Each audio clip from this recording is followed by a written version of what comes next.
இன்று நடைபெற்ற தமிழ்நாடு சட்டமன்றத்திலே ஆளும் அரசு முதலமைச்சர் கொண்டு வந்த நம்பிக்கை கோரும் தீர்மானத்திலே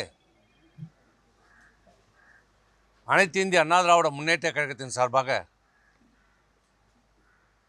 நாங்கள்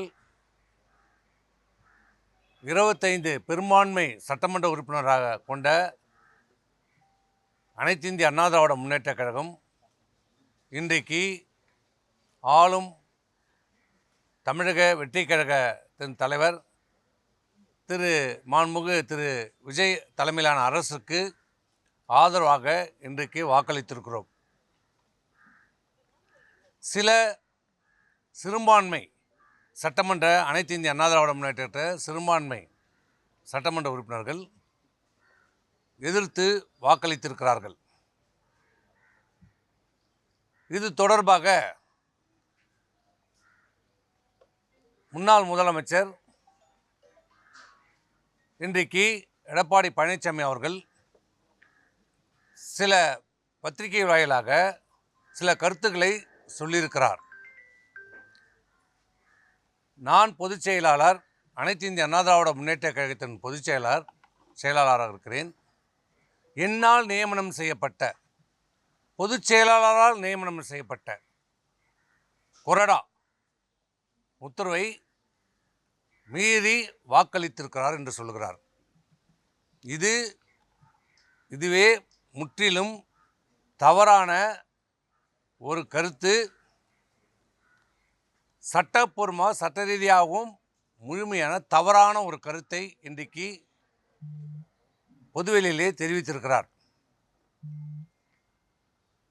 பொதுச் செயலாளர் கொறடாவை நேரடியாக நியமனம் செய்ய முடியாது. சட்டமன்றம் புதிதாக தேர்ந்தெடுக்கப்பட்ட சட்டமன்ற உறுப்பினர்கள் ஒரு இயக்கத்திலே இப்போ அனைத்து இந்திய அண்ணா திராவிட முன்னேற்ற கழகம் என்று எடுத்துக்கொண்டால் தேர்ந்தெடுக்கப்பட்ட 47 சட்டமன்ற உறுப்பினர்கள் சட்டமன்ற குழு கூட்டம் நடைபெற வேண்டும். அந்த சட்டமன்ற குழு கூட்டத்திலே சட்டமன்ற குழு தலைவர் தேர்ந்தெடுக்கப்பட வேண்டும், துணைத் தலைவர் தேர்ந்தெடுக்கப்பட வேண்டும், கொறடா தேர்ந்தெடுக்கப்பட வேண்டும். இதுதான் சட்டம், இதுதான் மரபு, இதுதான் இதுவரை நடந்திருக்கிறது. ஆனால் இங்கே அவர் சொல்லியிருக்கிற கருத்து அனைத்து இந்திய அண்ணா திராவிட முன்னேற்ற கழகத்தின் பொதுச் செயலாளராகிய நான் நியமனம் செய்த கொறடா. பொதுச் செயலாளர் கொறடாவை நியமனம் செய்ய முடியாது.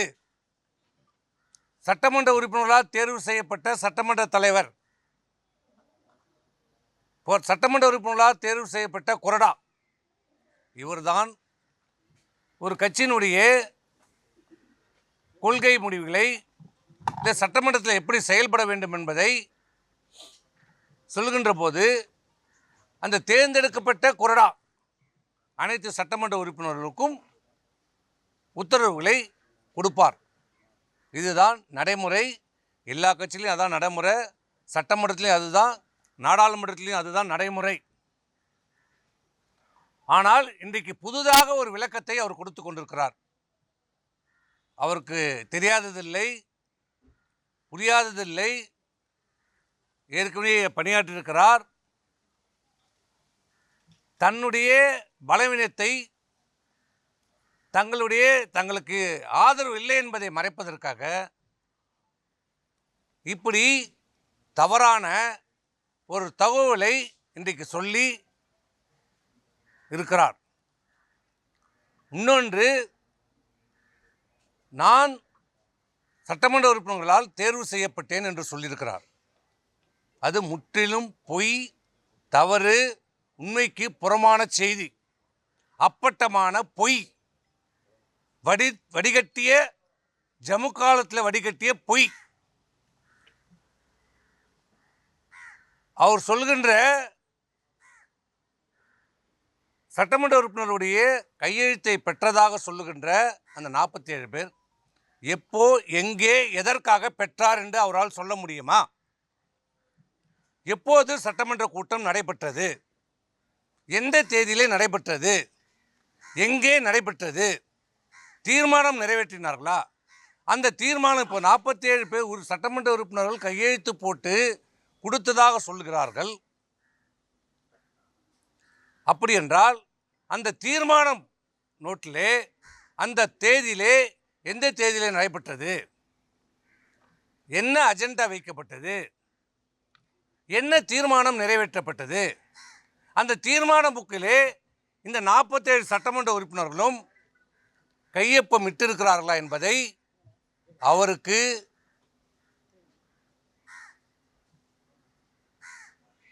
வெளியிட முடியுமா? அதை அந்த தீர்மான புத்தகத்தை வெளியிட தயாராக இருக்கிறாரா? உங்கள் பக்கம் நியாயம் இருந்தால், தைரியம் இருந்தால், உண்மையாக இருந்தால் அந்த தீர்மானத்தை காப்பியை வெளியிட முடியுமா? 47 சட்டமன்ற உறுப்பினர்கள் கலந்து கொண்டு அந்த தீர்மான புத்தகத்திலே கையெழுத்து இட்டதை எந்த தேதியிலே எந்த இடத்திலே கலந்து கொண்டு என்ன தீர்மானம் நிறைவேற்றப்பட்டது, அந்த தீர்மானத்தை நாங்கள் ஏற்றுக்கொண்டோம் என்று கையொப்பமிட்ட அந்த பிரதியை காட்ட முடியுமா? ஏனென்றால் காட்ட முடியாது. ஏனென்றால் அப்படி ஒரு கூட்டமே நடைபெறவில்லை.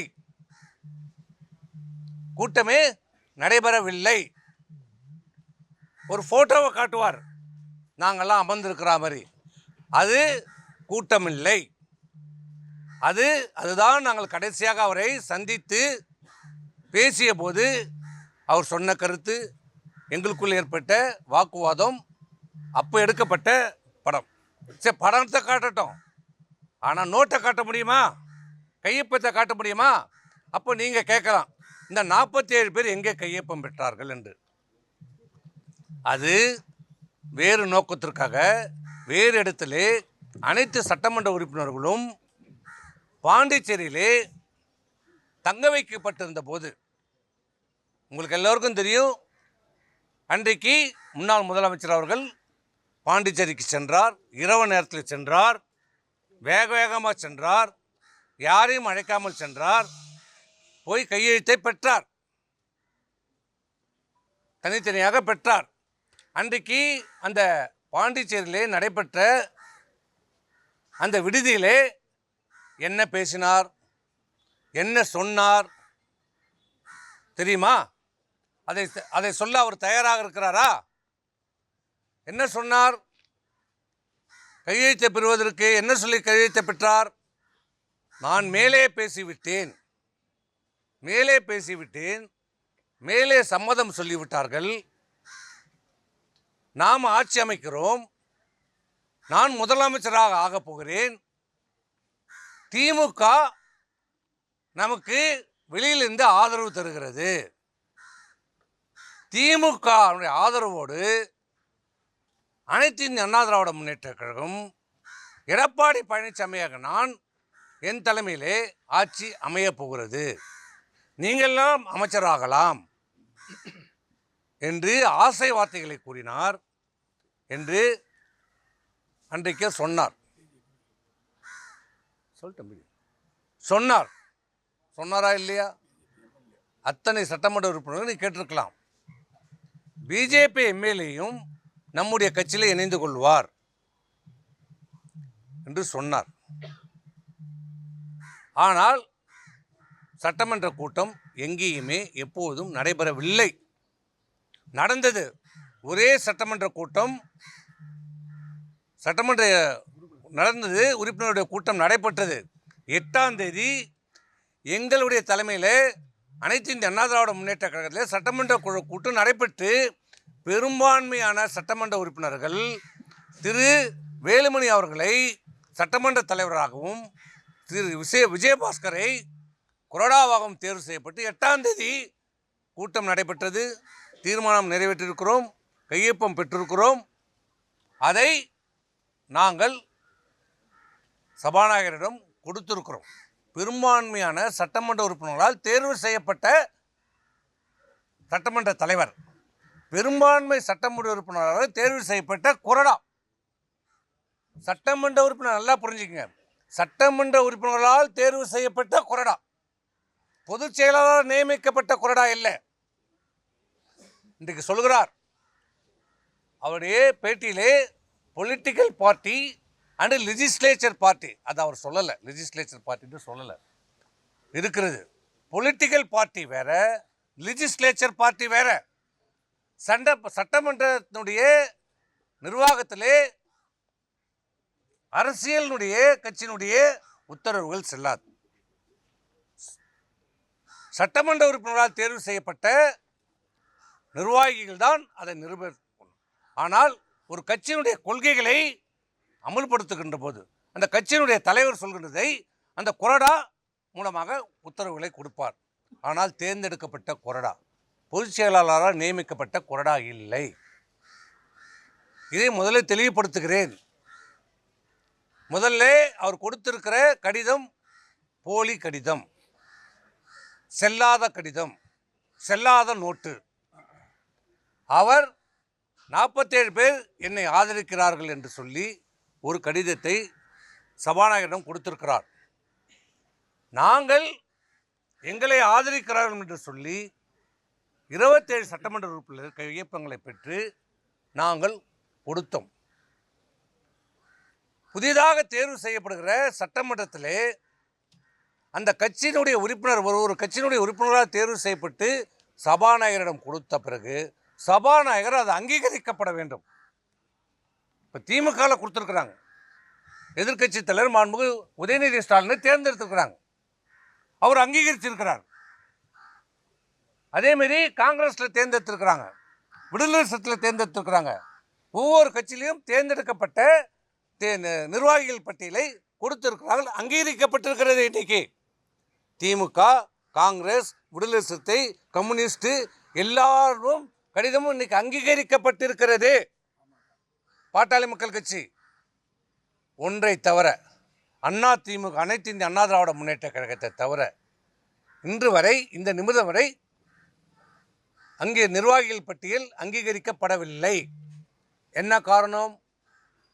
இந்த பக்கம் 47 பேர் கையெழுத்தை, போலியான கையெழுத்தை, நடக்காத ஒரு கூட்டத்திற்கு வேறு எதற்கோ ஒரு சம்பவத்துக்காக பெறப்பட்ட கடிதத்தை தன்னை தேர்ந்தெடுக்கப்பட்டதாக சொல்லி கொடுத்திருக்கிறார். இந்த பக்கம் நாங்கள் பெரும்பான்மை சட்டமன்ற உறுப்பினர்கள் தேர்வு செய்யப்பட்ட திரு வேலுமணி அவர்களுடைய கடிதத்தை கொடுத்திருக்கிறோம்.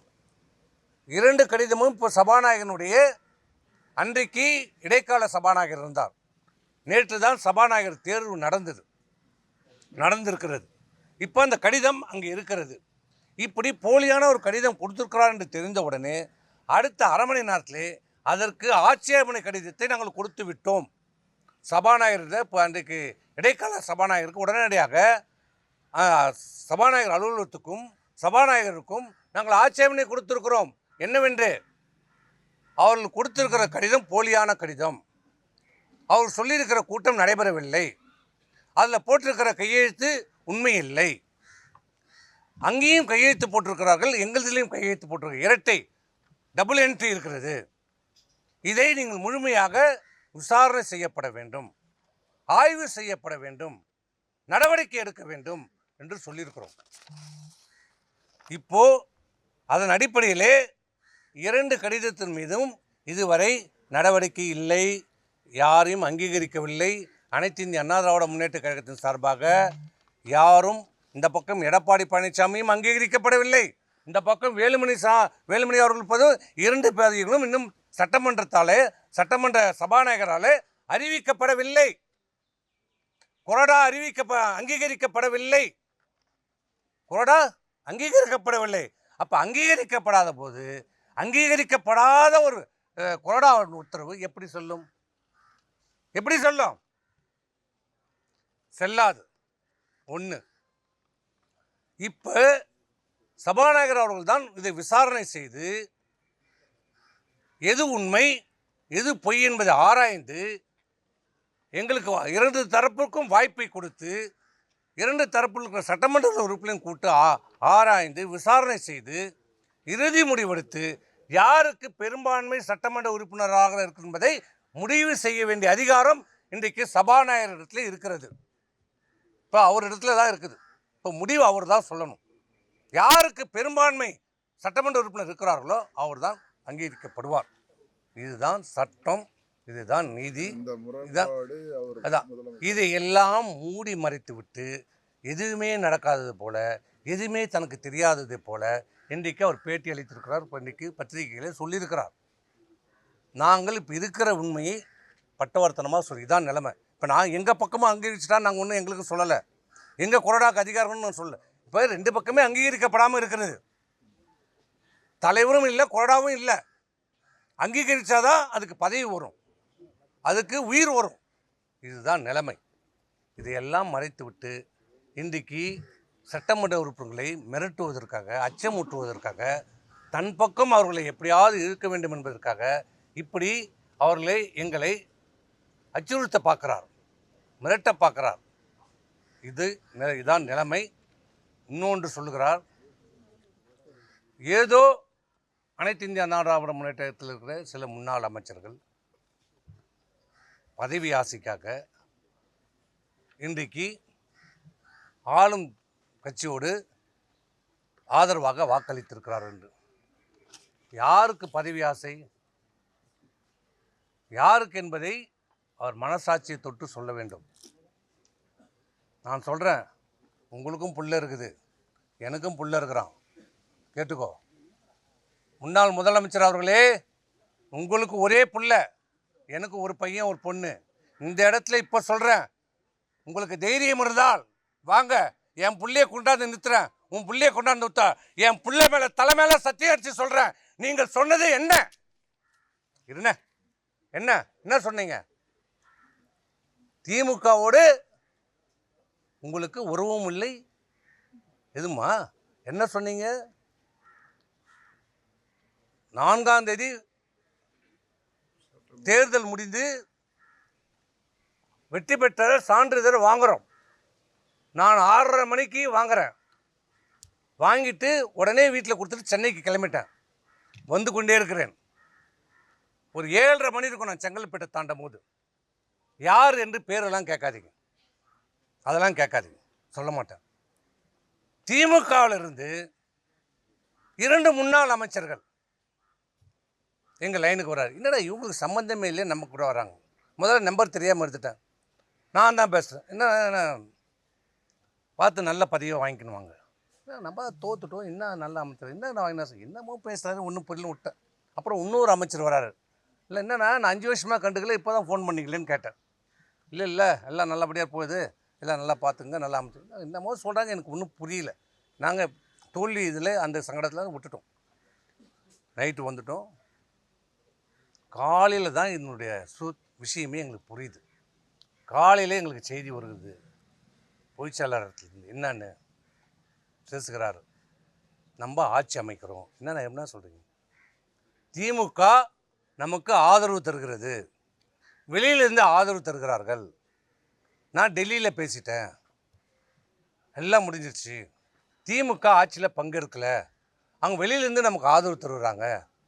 அந்த கூட்டணியில் இருக்கிறவங்களுக்கு மட்டும் ஒரு அமைச்சர் கொடுங்க, மீதி எல்லாம் நீங்கள் எடுத்துங்க, நமக்கு ஒரு 25 அமைச்சர்கள் கிடைக்கும். நான் கேட்டேன், இது எப்படி? நான் இந்த இயக்கம் ஆரம்பிக்கப்பட்டது எதனால? திமுகவை எதிர்த்து தொடங்கப்பட்ட இயக்கம். திமுக ஒரு தீய சக்தி, அது அழிக்கப்பட வேண்டும் என்று சொல்லி தொடங்கப்பட்ட இயக்கம். புரட்சித் தலைவர் எம்ஜிஆரால் தொடங்கப்பட்ட இயக்கம் அனைத்து இந்திய அண்ணா திராவிட முன்னேற்ற கழகம், தொண்டரால் தொடங்கப்பட்ட இயக்கம். அந்த இயக்கத்தில் சட்டமன்ற உறுப்பினரா, நாடாளுமன்ற உறுப்பினரா, அமைச்சரா, ஏன் இந்த மிகப்பெரிய தமிழ்நாட்டினுடைய முதலமைச்சரா, இந்த கட்சியினுடைய பொதுச்செயலாளராக இருக்கிற இவர் 54 ஆண்டு காலம், ஒரு தலைமுறை இல்லை, 2 தலைமுறை இல்லை, 3 தலைமுறையாக எங்கள் அப்பா மாவட்ட செயலாளர் எம்பி, இப்போ நான் இருக்கிறேன். அதேமாதிரி இவருடைய அப்பா சேர்மன். இவங்கெல்லாம் எல்லாருமே இங்கே இருக்கிற பெரும்பாலும் பார்த்தீங்கன்னா ஒரு தலைமுறை 2 தலைமுறை. இதுவரைக்கும் திமுக எதிர்த்து நாங்கள் அரசியல் செய்து கொண்டு இருக்கிறோம். இப்படி பார்த்த எங்களை திமுக ஆதரவோடு ஆட்சி அமையும் என்று நீங்கள் எப்படி சொல்கிறீங்க? இது என்ன நியாயம் என்று கேட்டேன். இல்லைப்பா, எல்லாரும் இருந்தோம், வெல்மன் இருந்தோம், அங்கே இருந்தோம், எல்லாரும் இருக்கிறோம். இன்றைக்கி சொல்லலாம், ஏன் கேபி முனுசாமி இருந்தார், அவர் உடனே அதுக்கு ஆமான்ட்டார், அது வேறு. எது உடனே அது ஒத்துக்கிட்டார். ஆமாம் கரெக்ட் தான் பண்ணுங்கன்ட்டார். அது வேறு. நாங்கள் எல்லோரும் இருந்தோம். இது எப்படி நியாயம்? இது எப்படி மனசாட்சி நம்ம ஏற்றுக்கும்? மக்கள் ஏற்றுப்பாங்களா? மக்கள் விடுப்பா, அதெல்லாம் பார்த்துப்பாங்க. ஏன்னா தொண்டர்கள்லாம் ஏற்றுப்பாங்களா? தொண்டரை நம்ம செஞ்சு அதெல்லாம் சரியாயிடுவாங்கப்பா. ஏன்னா நம்ம மனசாட்சி ஏற்றுக்குமான்னு கேட்டேன். இன்னொன்று சொன்னேன், பொண்டாட்டி வீட்டில் போனால் பொண்டாட்டி விஷம் வச்சு சாவடிச்சிருவான்னு. பசங்க நம்ம பசங்க சொந்த பசங்க காரி துப்புவாங்கன்னு. சும்மா இருந்தேன், சொன்னதை தான் சொல்கிறேன். அங்கே சொன்னேன்ல, இந்த வார்த்தை சொன்னேன்ல, நான் சொன்னேன் இல்லையா? அப்புறம் ஏன் பேசுகிறீங்க? சொல்கிறேன், உண்மையை சொல்லுவோம். சொன்னோம். இல்லைப்பா, இல்லை இன்றைக்கே சொல்லு, இன்றைக்கே முடியாதுன்னு வந்துட்டோம். இன்னொரு உண்மையும் சொல்கிறேன். இது உங்களுக்கு ஏற்கனவே தெரிஞ்ச உண்மை, நீங்கள் ஏற்கனவே வெளியிட்டிருக்கீங்க. இப்போ சொல்கிறேன், கேட்டுக்குங்க. ஏன்னா அவர் இந்த அளவுக்கு எங்களை வந்து குற்றச்சாட்டுறாரு. பதவிக்காக, நாங்கள் ஒரு அமைச்சர் பதவிக்காக எல்லாம் போகிறோம். அப்போ இவர் என்ன சன்னியாசம்? இவர் என்ன இதுக்கு வந்த அரசியல் செய்கிறவங்க எல்லாமே பதவிக்கு வரணும் தான் நினைப்பாங்க. இது இப்போ இவர் மட்டும் எதுக்கு இருக்கிறாரு? இன்னைக்கு எதுக்கு? அதிமுக இந்த தேர்தலில் படுதோல்வி அடைஞ்சிருக்கிறது. ஆனால் அதை ஏற்றுக்க மனமில்லாத இன்னைக்கு சொல்கிறார் மிகப்பெரிய வெற்றின்றார். 47 தொகுதியை ஜெயிச்சது மிகப்பெரிய வெற்றின்னு சொல்கிறார். இப்படிப்பட்டவரை பொதுச் செயலாளராக வச்சிருந்தா என்ன பண்ண முடியும்? இது வெற்றியா? மிகப்பெரிய தோல்வி சொல்கிறார். வெற்றி பெற்றிருக்கிறோம் என்று சொல்கிறார். ஆனால் இதே அம்மா 96 சட்டமன்ற தேர்தலில் தோல்வி அடைஞ்சாங்க. தைரியமாக சொன்னாங்க, இந்த தோல்விக்கு நான் பொறுப்பேற்றுக் கொள்கிறேன் என்று சொன்னாங்க. அவங்க அம்மா, அவங்க பொதுச் செயலாளர், ஆண்மை மிக்கவர், ஆளுமை மிக்கவர். வெற்றியும் கொண்டாடணும், தோல்வி வந்தால் அந்த தோல்வி ஏற்றுக்கிற மனப்பக்குவம் இருக்கணும். அந்த மனப்பக்குவம் இன்னி வரைக்கும் அவர்கிட்ட கிடையாது. 19 தோத்தோம், 21 தோத்தோம், 24 தோத்தோம், 26 தோற்றுருவோம். இன்னி வரை எந்த தோல்விக்கும் பொறுப்பேற்கவில்லை அவர். நான் நேற்றே சொல்லிட்டேன், தோல்வி நான் அவரை மட்டும் தனிப்பட்ட முறையில் நான் குற்றச்சாட்டில். இந்த தோல்வியில் எல்லாருக்கும் பங்கு இருக்குது, நாங்களும் ஒத்துக்கிறோம், எங்கள் எல்லாருக்கும் பங்கு இருக்குது. ஆனால் அந்த உண்மையை ஏற்றுக்கொள்ள அவர் மறுக்கிறார். கட்சியை சீர்திருத்தத்துக்கு அவர் ஒத்துழைப்பு இல்லை. நான் இன்னொரு அதான் சொல்ல வந்தேன். தமிழ்நாட்டுக்கு ஒரு மிகப்பெரிய ஒரு அரிய வாய்ப்பு கிடைச்சிது. என்ன வாய்ப்பு? மிகப்பெரிய, நடக்க முடியாத, நினைச்சு பார்க்க முடியாத, சிந்திக்க முடியாத ஒரு வாய்ப்பு.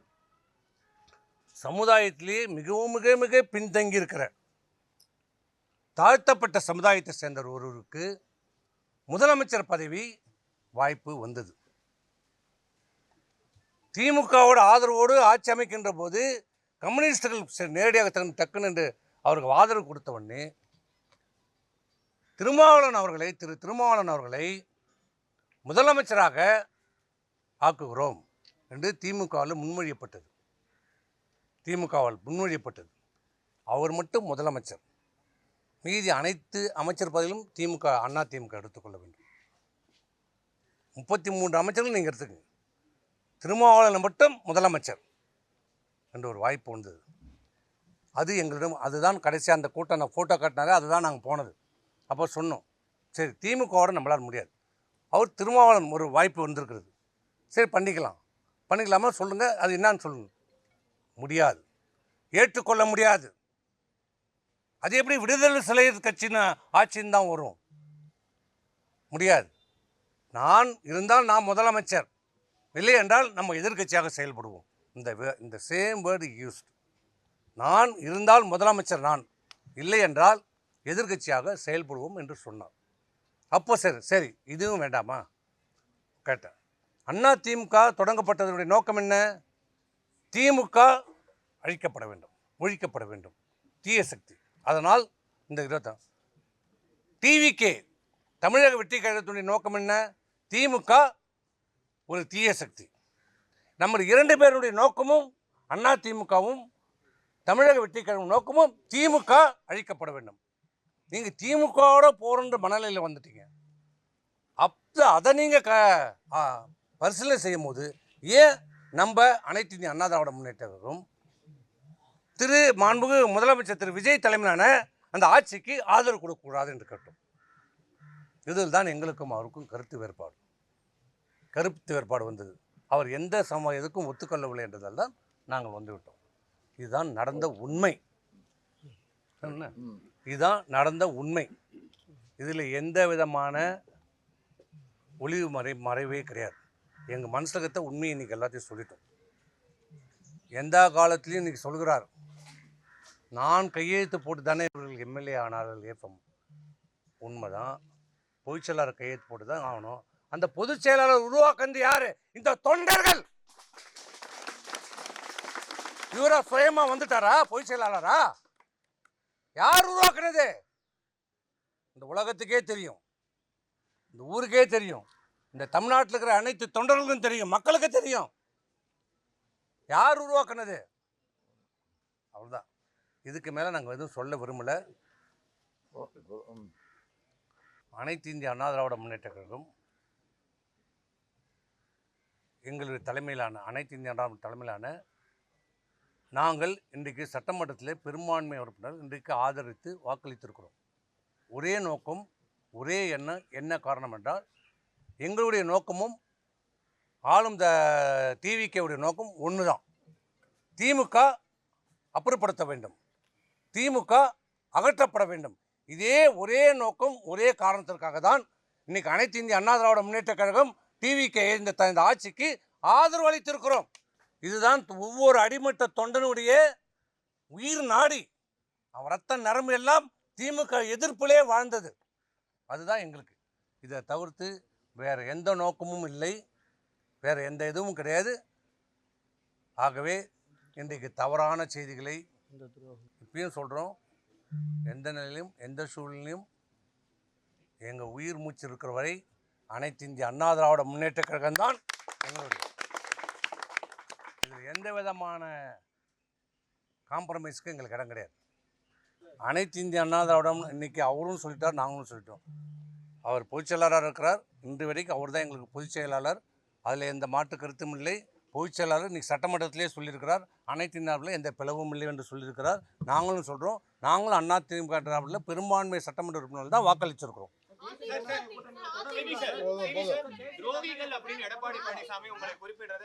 யார் என்னையா?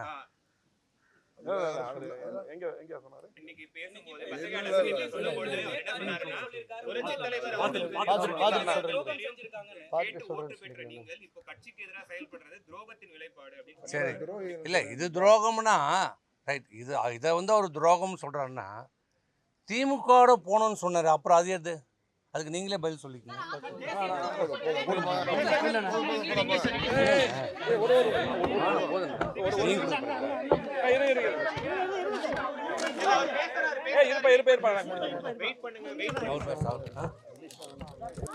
இல்ல இருங்க. எல்லா கேள்விக்கும் நமது மாண்பு முன்னாள் அமைச்சர் சி. அதாவது சட்டமன்றத்தை பொறுத்தளவுக்கு இல்லை, சட்டமன்றத்தில் பெரும்பான்மை சட்டமன்றம் நம்ம இருந்தோம். அதே போல் எங்கள் தலைமையில் இருந்தது. அதுதான் அண்ணன் சொன்னாங்க. அது மட்டும் இல்லை, இன்றைக்கி எல்லா பக்கம் ஊடகங்கள் எல்லாமே என்ன அதிமுக உடைக்கிறனாங்க அப்படிங்கிற மாதிரி அவங்க ஒரு ஒரு டீம் வச்சு எலெக்ஷனுக்கு முன்னாடி ஒரு இந்த மாதிரி செயல்பட்டால் பரவாயில்ல, ஒரு ஐடிவிங்க வச்சு இப்படி பண்ணிகிட்டு இருக்காங்க. ஆனால் அது மட்டும் இல்லை, நான் ஒரே ஒரு கேள்வி தான் கேட்குறேன். இன்றைக்கி 19 தேர்தல், 21 தேர்தல், 26 தேர்தல், இந்த மாதிரி நம்ம தோல்வி அடைஞ்சிருக்கிறோம். இதை ஆய்வு செய்கிறதுக்கு மட்டும்தான் நாங்கள் பார்த்தீங்கன்னா பொதுச் செயலாளர்கிட்ட சொல்லி ஆய்வு செய்யணும், தோல்வி ஆய்வு செய்யணும். அது மட்டும் இல்லை, கட்சி உடைக்கக்கூடிய எண்ணம் எங்களுக்கு இது உயிர் மூச்சு இல்லை. அதே போல் இங்கே பார்த்தீங்கன்னா முன்னாள் அமைச்சர் செங்கோட்டையன், அதே போல் இவரை முதலமைச்சராக உருவாக்குனது அவங்க சின்னம்மா அவங்க தான். அந்த நேரத்தில் பார்த்து நான் தான் கூட இருந்தேன், எல்லாம் பண்ண நாங்கள் எல்லாம் இருந்தோம். அந்த நேரத்தில் அவங்க பண்ணாங்க. அவங்கள அதே போல் இப்போ ஓ பன்னீர்செல்வம் சரி, வைத்திலிங்கம் சரி, ஜேசிடி பிரபாகர் சரி, இவங்க எல்லாத்தையும் சேர்த்து பண்ண சொல்லி தான் நாங்கள் இதுக்கு முன்னாடி பேசினோம். இன்றைக்கி பார்த்தீங்கன்னா எல்லாத்தையும் வெளியே அனுப்பிட்டே இருந்தால் எப்படி சரியாக இருக்கும்? இப்போவும் நாங்கள் தெளிவாக இருக்கிறோம், கட்சி நல்லா இருக்கணும்.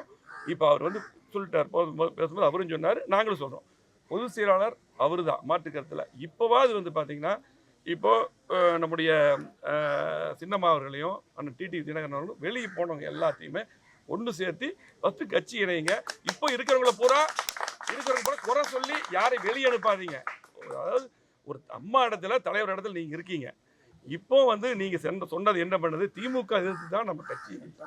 ஆமா, அதாவது திமுகவை எதிர்த்து தான் இந்த கட்சி புரட்சித்தலைவர் எம்ஜிஆர் ஆரம்பிச்சார். அம்மா அப்படித்தான் இருந்தாங்க. அதே பாணி தான் அன்னைக்கு நாங்க இருக்கிறோம்.